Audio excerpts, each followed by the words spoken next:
We're in this instant culture, right? Like everything's instant. Everything's like right away. Instagram, this photo, that, boom, boom, everything's popping up. And we look at it for a second and then we move on. It's like, I feel like the pendulum's gonna swing back the other way at some point. And people are gonna wanna slow down and go, wait a minute. Like, I need to just sit with something. I wanna hold a book in my hand. I don't wanna have it on my Kindle anymore. I wanna like have a physical book. I wanna stare at this painting on my wall that has brushstrokes and has some kind of like, you know, it's this made thing. Late 90s, right? I finished high school and I get to school of visual arts. At that point, I'm actively writing graffiti and I'm thinking that's like this awesome thing. And it is an awesome thing, you know.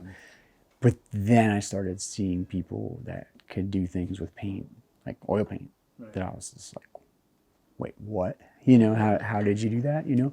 And then you'd start taking trips to the Met, right. And you say, wait a minute, what is happening, you know? And I remember just walking into the Met in 19, I can't understand what I'm even looking at. I'm seeing a portrait of some old person. Right. It's kind of weird.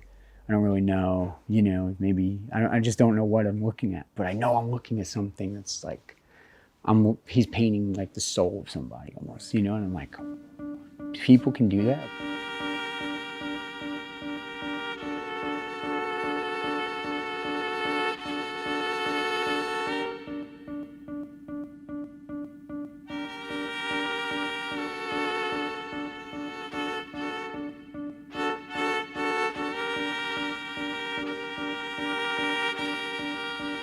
I went to Florence and I studied there for a year and doing the first year of the drawing program at Florence. But then I started seeing a lot more work from Jacob Collins, who started this school, right? He's the founder of Water Street, which became the Grand Central Atelier.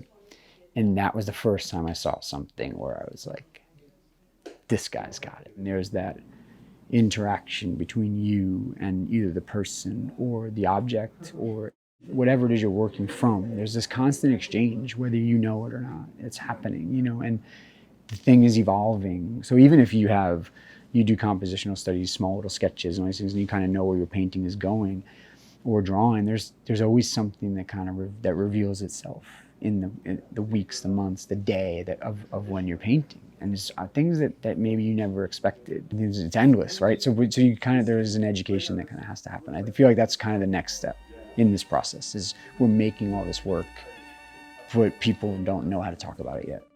And there is the ups and downs. I think all that builds into your, like, the makeup of what you are, you know? And it's those times where you're like, there's days where I come in, I'm done, I quit, I don't want to do this anymore because it's just, nobody cares. No one cares. Why am I doing something that no one cares about? And those are moments, but I have to. Right. I have to do it.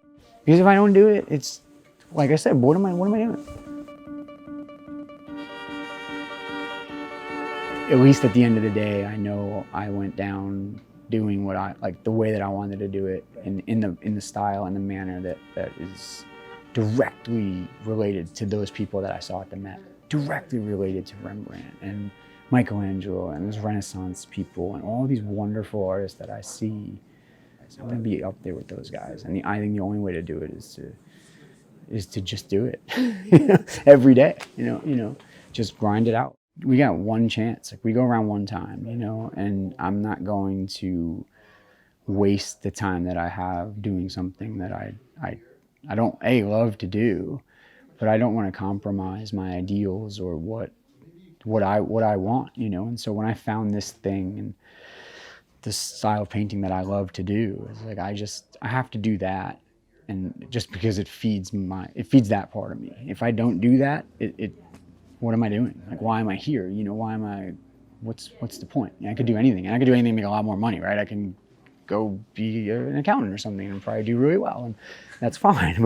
And I think it's great. But for me, this is it's a life. Like, this is my religion. This is everything that I am. This is everything that I have. Like, I have my family, I have my painting, and that's real for me.